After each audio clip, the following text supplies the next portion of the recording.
You're listening to the Scotiabank Market Points podcast. I'm your host, Greg White. Market Points is part of the Knowledge Capital series, a collection of audio, video, and written commentary from Scotiabank Global Banking and Markets leaders designed to provide you with timely insights and analysis. When Amazon entered the marketplace, it triggered a retail revolution. The convenience factor has quickly become a necessity for many consumers, and the lasting impact on consumer behavior will most certainly be significant. But right now, retail is reeling with an unprecedented retraction in sales, big-name bankruptcies, and mounting unemployment. On this episode of Market Points, Patricia Baker, Director of Retailing and Global Equity Research at Scotiabank, brings us up to speed with the current conditions and shares her thoughts on how shopping has changed forever.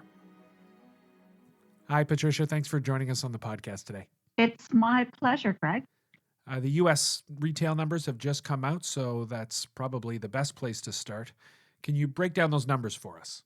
The data that was released last week really points to the severe disruption that we've seen from COVID-19 on the retail sector.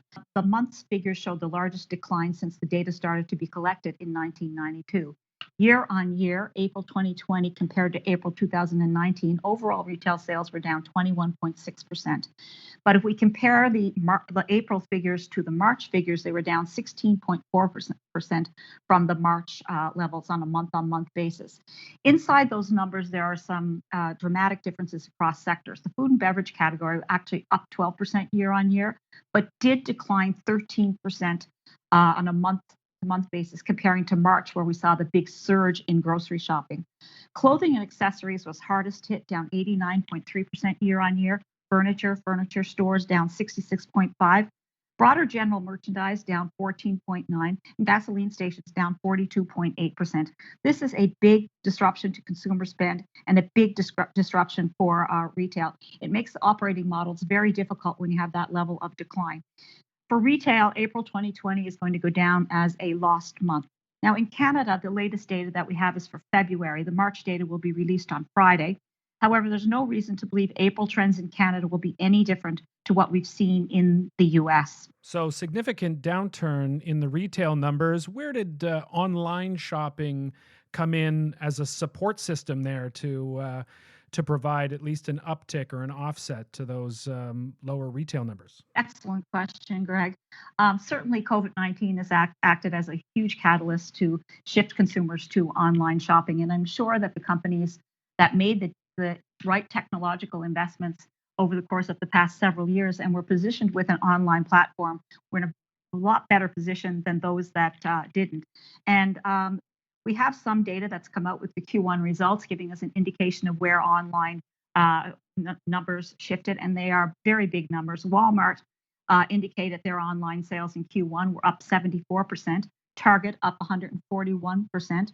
Costco sales were up, online sales were up 86% in April. And just moving here to Canada, looking at a few of the companies that have given us stats, Loblaw's online sales penetration tripled on the back of COVID-19. And we estimate that they're now running at about a 6% rate of online penetration. Metro indicated that their online sales have more than doubled. Canadian Tire on the general merchandise side, overall, including their three banners, Sport Chek, Mark's, and Canadian Tire, their online sales surged 44%. But interesting story at the core Canadian Tire retail stores, where online sales were up 80%. So online's played a significant role here. However, for the most part, the increased online sales will not have been enough to offset fully offset the impact of the decline in bricks and mortar sales. And additionally, you have to recognize that such a big surge in online sales also brings, a dynamic to the P&L in the form of added costs. Well, we know online shopping was certainly a game changer, and I think now we can pretty much call it a literal lifesaver. How impactful has Amazon's presence been in the current environment? Well, I'd like to say that the first thing is that if there had not been an Amazon, it's quite likely that most of the retailers would not have been ready for this. Disruption makes good companies better. And I think that Amazon's rise as an online player across a broad number of categories, forced a lot of retailers to build their own online platforms and ensure that they would have the technology in place and the ability to serve the customer via omni-channel. So, when I talk about disruption making good companies better, I'll just use Canadian Tire as an example. If you look at the two other disruptors that we've seen in the retail sector. So a big disruptor in Canada was Walmart entering the market in 1994. And Walmart's moving to the market really made up the game for the grocers and for Canadian Tire. And put them making the right investments, focusing on the consumer, and just made them better retailers. If we look at Target's move into Canada, even though they weren't successful and made a quick retreat, Target's entry forced Canadian Tire to step up its game in the home and housewares category, and permitted them to have important share gains, not only from Target's exit, but it left them very well positioned when Sears ultimately left the marketplace. So pre-Amazon, I would say they would not have been ready in 1999, and I like to emphasize the fact that disruption is not always bad. Disruption can actually improve a business model, and those are some examples of that.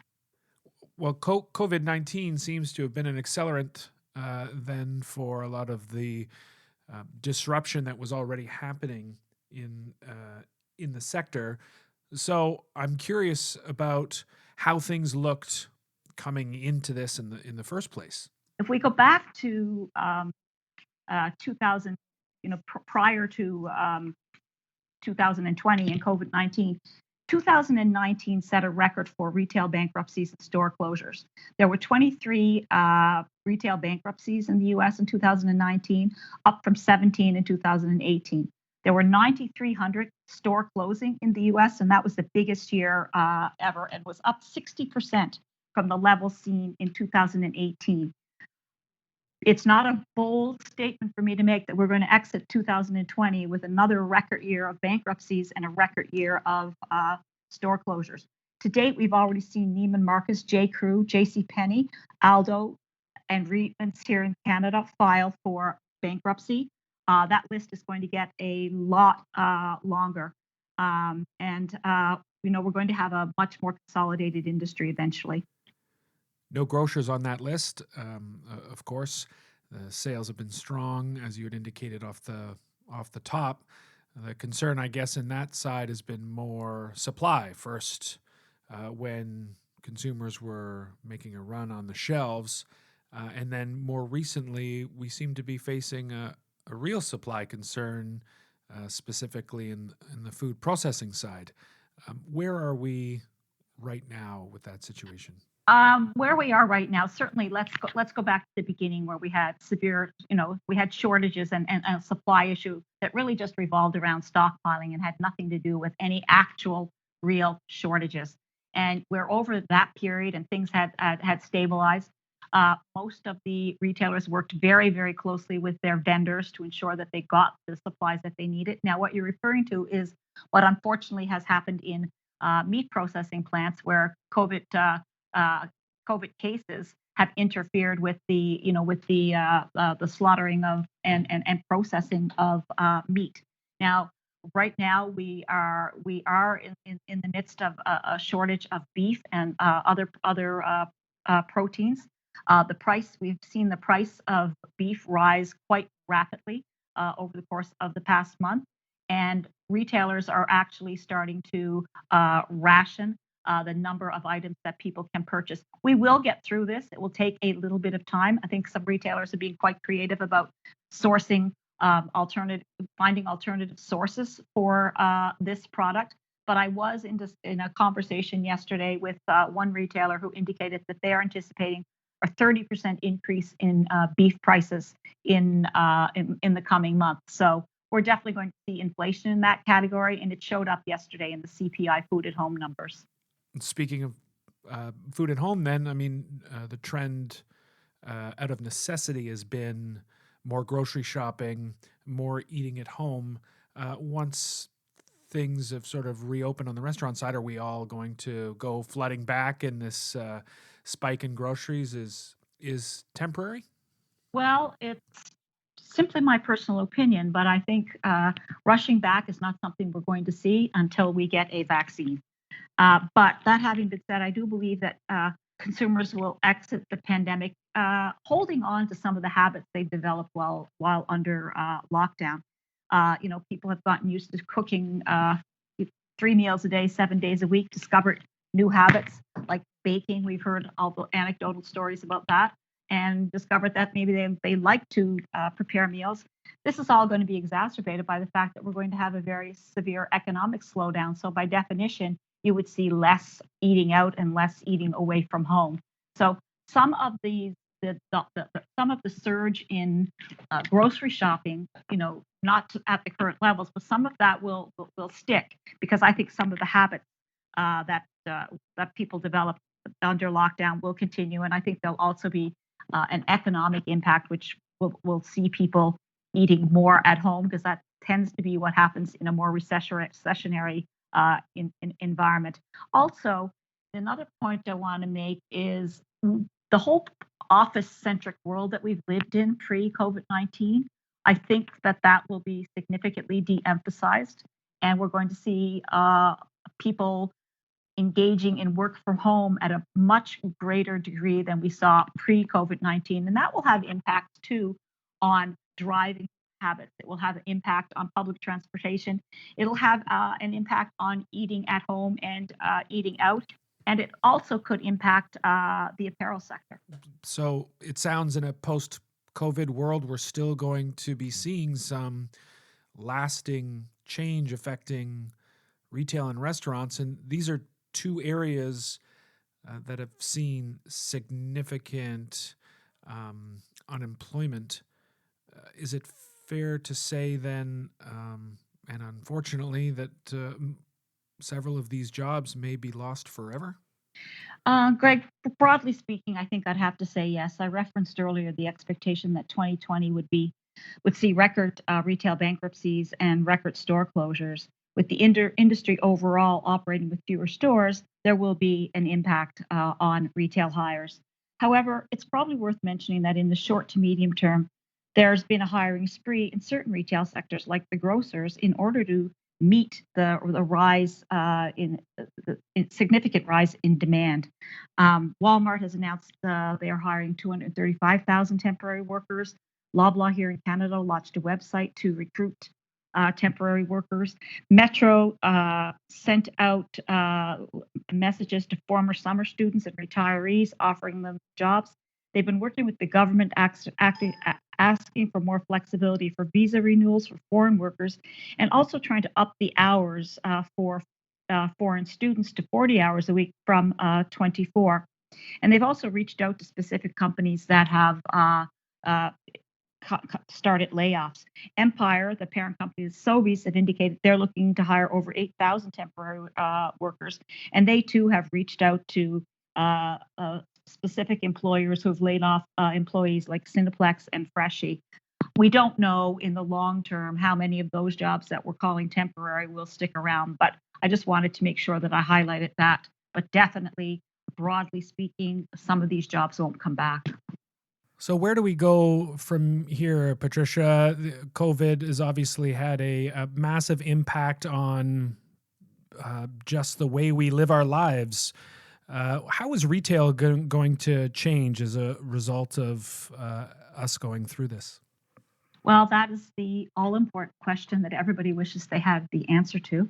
Retail will definitely change because consumer behavior will change and is changing. No one would argue that this pandemic will against this pandemic resulting in profound changes in how we work, we shop, and we live. We're at the early stages of determining some of the changes in retail as various jurisdictions are putting in place plans to reopen, and we're seeing some of that. It's really very difficult to say what retail is really going to look like afterwards. I would say definitely what I referred to before, there are going to be far fewer retailers and far less bricks and mortar. There's going to be a lot more online. sanitization and social distancing efforts will likely remain. But this is a very fluid, dynamic situation, and retailers are learning new things every day as they try to reopen stores and try to see how the consumer will react. What will the consumer be comfortable with? When does the consumer fear go away? So I think what I would point out is that I think we'll see a reshaping of retail going forward, permanent boost in e-commerce, contactless payments become even more important. I mentioned earlier curbside pickup. No one was really talking about that very much prior to this, and almost every retailer has adopted that. Technology is going to be becoming increasingly important, and companies are going to be very focused on boosting technology capabilities. As I said, I think we're going to see lasting behavioral change. It will be very interesting to watch and monitor this and see, where it does shape out and when consumers start to feel more comfortable. Supply chain is going to be something that all retailers are going to be looking at. I think consumers are going to be wanting to shop more locally and pay more attention to the provenance of where things come from. And I think we'll see supply chain diversification as a result of that. But exactly how it's going to look is pretty much anyone's guess. We know some of the things that are going to be there, but there's a lot of more learning that we need to see before we can determine what the new retail model will be. Have you started to see any innovation specifically, I guess, in the brick and mortar side to accommodate for social distancing and our new way of doing things? One interesting thing that I read about was a company in the Netherlands that developed a machine called the Clean Trolley, which think of it as a little car wash for shopping carts, where it could do 30 carts in 30 seconds. So there's, necessity is the mother of invention, and I think we're going to see a lot of innovation when we go forward. Aritzia put out a release yesterday to their customers, talking about what was going to be different when they reopened their stores. And one thing I thought was very interesting, and I had not heard this from anyone else before, is that they plan on having a dedicated nurse available to their customers, which is interesting. I would say stay tuned for innovation. I think if you think about the companies that the quick decision making everybody's had to make through this unprecedented event, there's been a lot of brainstorming and problem solving going on inside companies, and I think that's probably going to foster an even better culture of innovation, which will help determine exactly where this all shakes out. How will consumer behavior change going forward? Do you think that there's any retailers, for instance, that are already well prepared for the new normal? Well, I think one thing that is going to come out of this is that consumers are going to be paying very much attention to how the retailers behaved during the pandemic, and will have an affinity for those that they felt treated the customers, but not only the customers, but their employees and their community properly. I guess I would say, one of the things that that was very interesting was just how quickly the grocers jumped on board and made the changes and really focused on what they needed to do to make their customers feel comfortable and to reassure the customers that the supply chain for food wasn't going to be disrupted. So I would say all of the grocers did a very good job there. I would point out that at the very beginning, it seemed that Empire or Sobeys got out in front and came up with a number of innovative things to do, and then we saw everybody else follow suit. But everybody behaved incredibly well and were very, very focused on doing whatever they needed to do to make sure the customers got their food and their essential items. That was Patricia Baker, Director of Retailing and Global Equity Research at Scotiabank. You can find more thought-leading content from Scotiabank on our website at gbm.scotiabank.com, and you can also follow us on Twitter at ScotiabankGBM, as well as our LinkedIn showcase page under Scotiabank Global Banking and Markets. Please refer to our legal disclosures on our website. Thanks for listening.